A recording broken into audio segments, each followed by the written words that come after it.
William Hill sponsors IFL TV.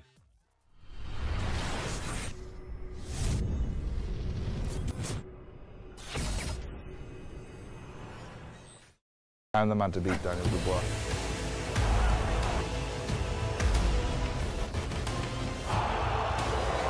You're going to sleep. Who is the true Barry? The way that you downplay a fighter, down-talk a fighter, and just like little stunts, like for instance, trying to get in the ring at Christmas after the Frampton fight. You didn't need to do all that. There's ways and means about going fight. The little snipes on social media, odd comments, cokehead, wannabe football hooligan and stuff like that. I'm going to turn my lottery numbers as well. Is the voices in the room? You hear them? Is the spirits in the room with us? You just know something's that's what's going to happen. The fight coming nearer. Here's the belt. 15th is the date. How are you both feeling? Let's hear from the challenger first. How's it all going? It's going good, you know. Training going good. Flying. Ready for June the 15th. Can't wait. You know, 16 years preparing for this one day. I can't wait, you know, to get in that ring and be, you know, a solid champion, not, you know, a vacant title. A solid champion who's beat, you know, two, you know, former champions. When you look at that belt, Barry, what would it mean to you to actually have that over your shoulder, round your waist, once the fight's finished? This means everything to me. I've had a great camp. I've enjoyed this one. I think the run-up to both Selby and Frampton had a lot of distractions outside, but this one, I've just been able to concentrate fully on the boxing, and I've enjoyed all of the camp throughout. The love for it has just been every session going in, eager, wanting to learn. I'm feeling good, I'm feeling very good. Do you feel the same intensity that you did before those two fights? Because both of them, Selby and Frampton, there weren't too many people who thought you were going to win that. Yeah, there were, but what we've got to do is take away that thing of Selby, Frampton as names, as profiles, and look at it, what was at stake. I mean, I'd worked all my career, you know, taking steps as they come. I'd set my goal on winning a world title. Lee Selby and me had said a few words over the years. It was like a massive rivalry, and I felt like my whole career was hanging on that one. The Frampton one, obviously, to be a good champion, you've got to defend your title. I didn't want to be a flash in the pan, and every time I defend that, I move a step closer to other goals that I've set, unifying the division, creating history. I've got two little girls now and a wife, and you know, I'm the breadwinner. So you know, I come home and I look at them. They're the motivation. It's at a stage now, 12 weeks. I'd looked at Barry as being Barry the opponent. Now I don't look at him, Barry from Sheffield, but now I don't look at him as like this anything else. I just look at him as he's the next man stopping me, and no one's going to stop me. No one's going to stop me on June 15th. I'm fully focused on what I've got to do. I know what I've got to do, and June 15th, you know, I've got tunnel vision. There's nothing that's going to stop me from winning that title. What makes you so confident? I don't do 12-week camps, you know. I don't, after my fights, I don't, you know, go here, there and everywhere, go on holiday with the family. I don't, you know, I box on Saturday, Sunday night, and back in the gym. So, you know, I think that's what's going to separate, you know, between me and him when we get in that ring. You've said in the run-up to this that you're married to boxing. Yeah, that's it, you know, I've got nothing else. No children, no family, nothing. All I've got is boxing. And that's, you know, that's all I'm fully focused on. How much do you admire that level of dedication, if you like, single-mindedness? Everyone's different, aren't they, John? Everyone needs their own motivation, their own why. You've got to have a why. You've got a why, what gets you out of bed in the morning, what makes you go to the gym and train even harder than yesterday. My why is the people around me. It's my own goals. I think I've got to where I have now, not because I'm the most talented, because I work hard and I'm persistent. And Barry talks about himself, you know, living life and being on this mission for 16 years. You're looking at a fighter who's been doing it for 21 years. You know, I've been in the gym like since a young lad. I know it's now a year since Brendan died. Yeah. You were very close to him, weren't you? Yeah, I spent a lot of time with Brendan. You know, I spent more time with Brendan than I did with my own parents. He basically, you know, built me for the 15th of June. That's what he's been building me for. He was a father figure. Yeah, he was. You know, he's more than a father figure. He's a trainer, father figure, mentor, a lot of things. And your father figure is your father, and he is your trainer. Tell us a bit about that dynamic and about how that works. Early in my pro career, people might have said, you know, you need to get rid of your dad if you want to progress forward. He's not the man to take you on to titles. But I was wise enough and old enough to listen to people around me and see what other trainers were saying to their fighters. And what my dad was saying made a lot more sense than what other trainers were saying to their fighters. I've seen what he's done behind the scenes, how much he's willing to put in to make sure we are successful. What about Dominic, working with Brendan's son? How do you get on with him now? How does that all work? Everything that a fighter needs, he does for me. And, you know, him and his family basically kind of like whatever I need at the time, you know, if it's dinner or lunch or whatever, they do for me. How good a coach is he? I believe he's the best coach in the world at the minute. As good as that? Yeah. Why do you say that? Just because if it wasn't for him, they wouldn't have got where they've got, you know, just because how they are. He's good at everything, Dominic. He can do everything, you know. He's always got the game plan spot on. What do you think about Sean? Sean's he's a good trainer. Well, it must be good if he's got Josh, you know, to world level. I just believe Dominic's got a bit more experience than his dad. You know, they've been at this level before. You know, they've had other champions, and that's what it's going to come down to. Let's talk about the fight and about the night. You're going to be going up there into a fairly feverish atmosphere. You are going to be absolutely on the receiving end there. Is that going to be a factor? To be a champion, this is what you've got to do. I think this is the best way to win a world title, is to take it off a solid champion. And Josh is a solid champion. He's beat 2 world champions. And I'm going to go into the Lions Den, and what a way to win it. Do you think he knows what's coming? Do you think that he's ready for that? Experienced it. He's not experienced it, and you can only speak truthfully of how you're going to deal with it until you've been in that situation. When you've been in that situation, then you can turn around and say, yeah, I can deal with it, because you've shown it, you've proved it. And up until then, it's all words. Little factors play a part when I'm landing shots, the crowd roars. Little things when you're walking in, you know, just having to focus on keeping a game face, keeping a poker face. I mean, some might have their horse blinkers on, but it's hard to keep, it's hard not to take the noise in.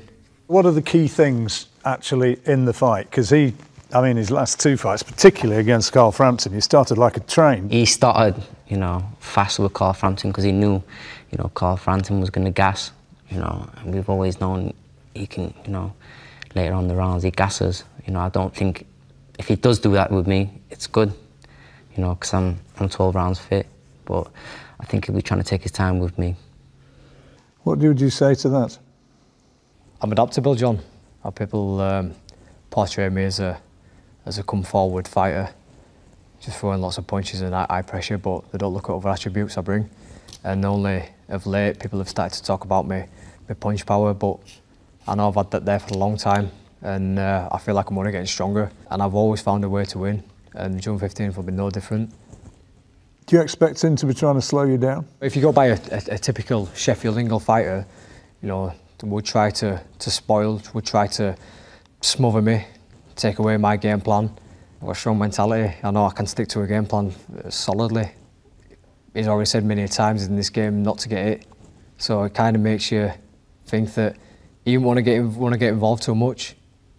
If he does, I think it'd be a big disadvantage. And if he doesn't, then, you know, I can go on back foot too. And he's got to come and steal the title off me. I'm the champion. A challenger has to rip the title away from the champion. That's the oldest rule in boxing. Everyone knows that. So he's got to come and win it from me. I'm going to go in there and just see what I've got to do. You know, we don't really have a game plan. I'm not going to go in there and think, oh, you know, I've got to do this with him or do that, you know, because he can obviously have his game plan. I'm just going there, see what he's got, and whichever works for me, which is the easiest way to win, then that's what I'm going to do. Are you ready to go toe-to-toe with him and really go for it if you have to? If I have to, then yeah, of course, you know, because that's what you've got to do. You know, and can you look into his eyes and say that you can live with him and that you're going to do 100%. that? 100%. You know, if he wants to go toe-to-toe and I've got to go toe-to-toe to beat him, then that's what I'm going to do. I'll tell you now, on the night, regardless, if I come forward or go on the back foot, I'm new for winning. That's all, nothing's stopping me. I will not stop until I've won, and I'll do whatever it takes. But I just know when I get in that ring, his confidence is going to change. Words are easily said, and like I say, it comes down to these at the end of the day. When we get in the ring, you know, the talking stops.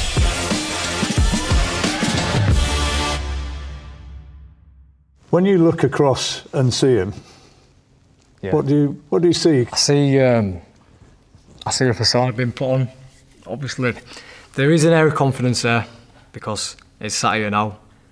But I see many things what I've said on social media being contradicted.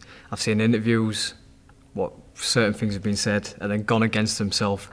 So I see a little bit of confusion there. I see a little bit of false confidence.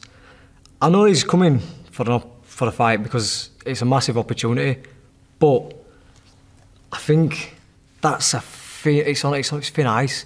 It's thin ice. I think that confidence goes. I'll tell you now, on the night, regardless if I come forward or go on the back foot, I'm new for winning. That's all. Nothing's stopping me. I will not stop until I've won, and I'll do whatever it takes. What do you see when you look into his eyes? He's confident.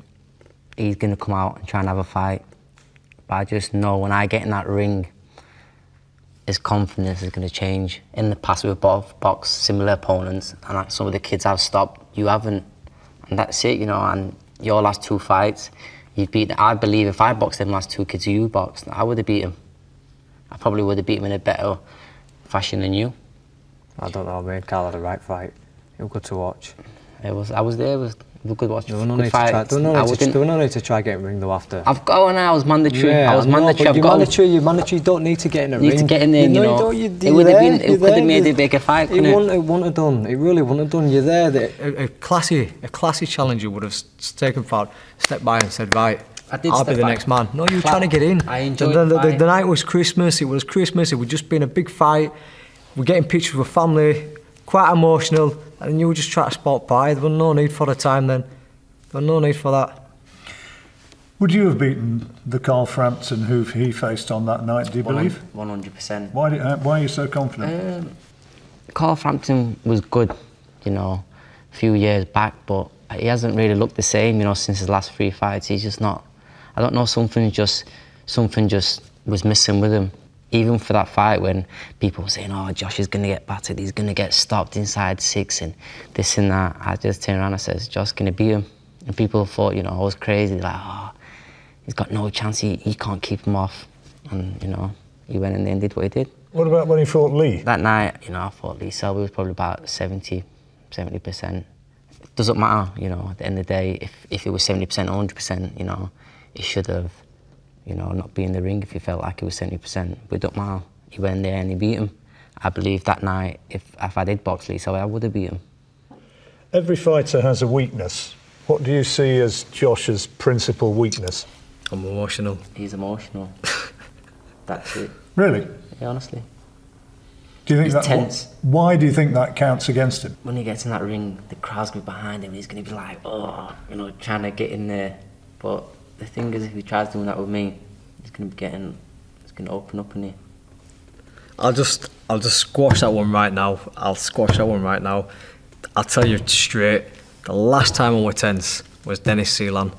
That was me fight before the box Lee. I was tense then because that was the one before the world title. For Selby and Frampton was the most relaxed I've ever been. Stood at the tunnel. I mean, Selby, 20,000 there. My career was on that fight. If I'd lost that fight, I'd have been Josh the talking, hype bubble, boom, ticket seller, gone, like that. Gonna get exposed, written off by everybody. Fighting at Ellen Road. I could have never been able to go down Ellen Road again if I'd got chinned. Lucas Raddy behind me. Expectation of a city. But yet, most relaxed I've ever been.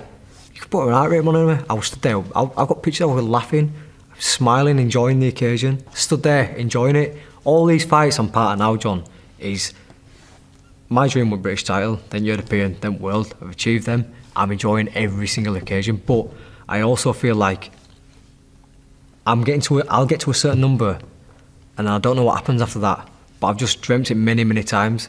Like I've said, I'm not a clairvoyant, but I've just seen this many times. I've seen I beat Lee. I've seen it many, many times beforehand. I dreamt it many times. I'd wake up and I'd have that same dream again. I'd roll over to Alice, I've had that same dream again. And I've seen it with Carl. I had it the night before Carl, and it's funny because Barry was actually in it. I beat Carl and I would fight him next. And at first, the fight felt like it was never going to happen. But I knew it was going to happen. I knew it was happening. It's here now. And I will go on to win the next fight after that. And then I don't know what happens after that. And this is just meant to be, for me. You know, my whole career, like, obviously it's been building up for 16 years, but all these little pass and loops and everything else, to just wave into each other. Like, 21 years, John, I've been at the boxing game, and it's all rolling out in front of us. Is he looking past you? No, but you see what he said then. He says he's seen that after he beat Frampton he was going to fight me. He didn't, because he was ready to go to Vegas. I knew I was going to fight him. I knew from a very, very long time ago. You know, since we were kids, I always had the feeling. I thought, you know what, I'm always going to, you know, we're going to cross paths again. In the back of my mind, I always knew, you know, but at this scale, you know, I didn't think it'd be at this scale, but I always knew I was going to fight him again. What do you see as his weakness as a fighter? There's a false confidence there, and I think on the night, he just won't be ready for what I bring. He thinks he will be ready, and he'll be training hard. You know, obviously he lives life. He works hard in the gym. You know, he's in there every day. There's no family, girlfriend about. Loves the bags, loves the gym, loves the running. But the ring. On the night, I just feel like when I hit him, he's going to have a shock, a massive shock. Have you underestimated his power? No, you know. Because he ain't feather-fisted.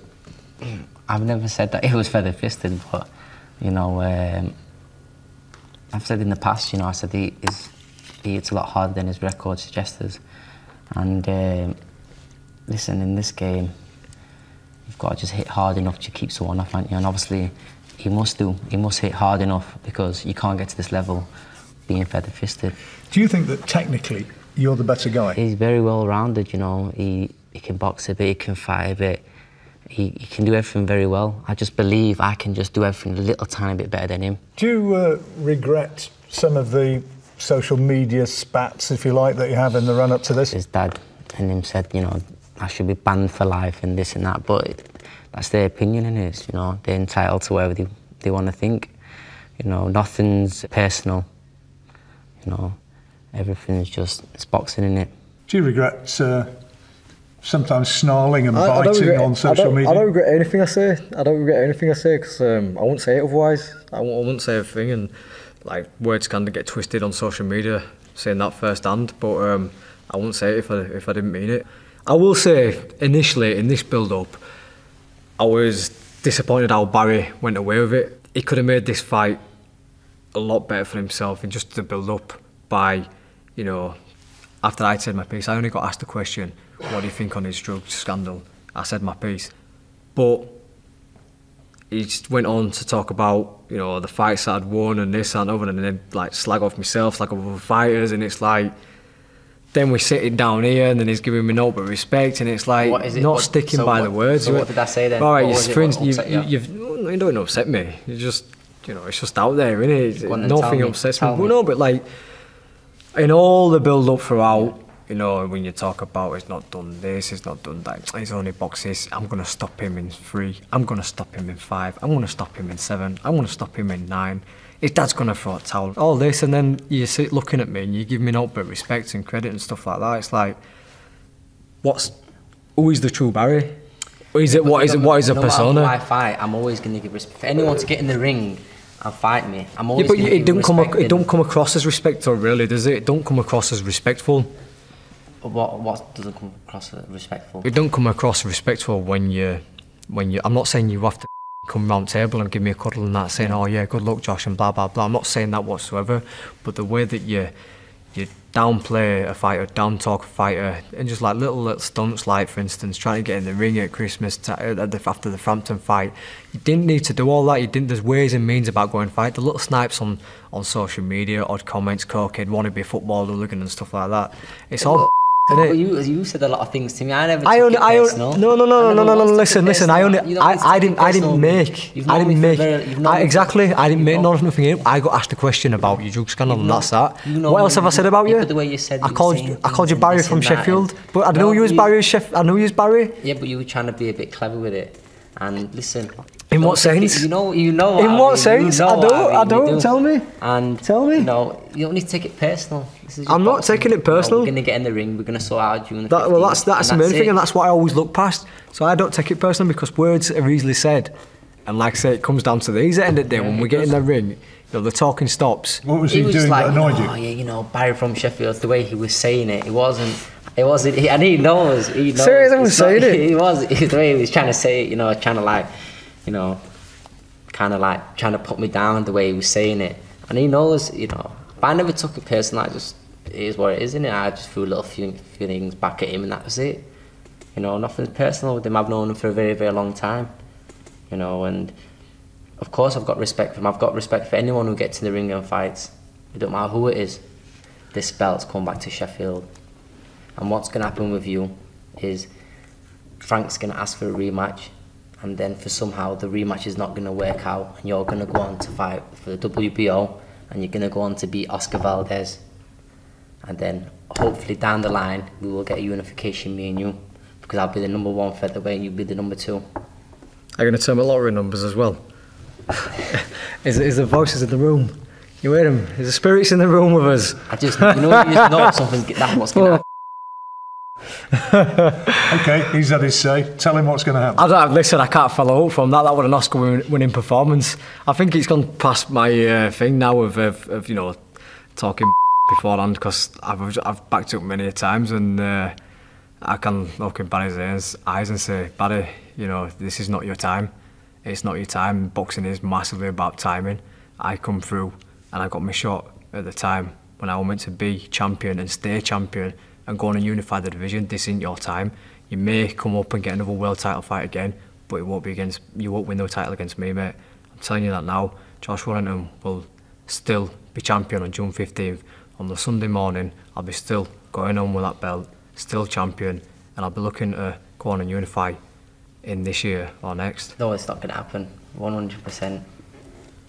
See, it just comes to words now, because I just said it, I just from know. From the heart, I just know. I think that probably covers most bases. I think that's very good, and thank you for that, guys. No worries. And thank you for not tearing each other to pieces. No worries. Listen, we're 2 weeks out. It gets to a stage where you can slag each other off on socials. You can do whatever you want, but we go in 2 weeks. I can wait 2 weeks. It's true. We're low on fuel. We're tired. We're hungry. And there's not much energy in us. Well, there's plenty of energy on the 15th. Those who are there, it's going to be a good ticket to buy, isn't it? 100%. It's going to be fight of the year. Let's hope so. Another fight of the year, eh? Racking them up now, John.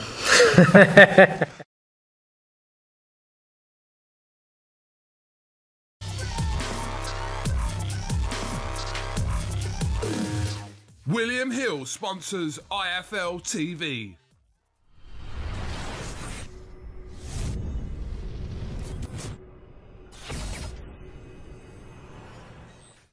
I'm the man to beat Daniel Dubois.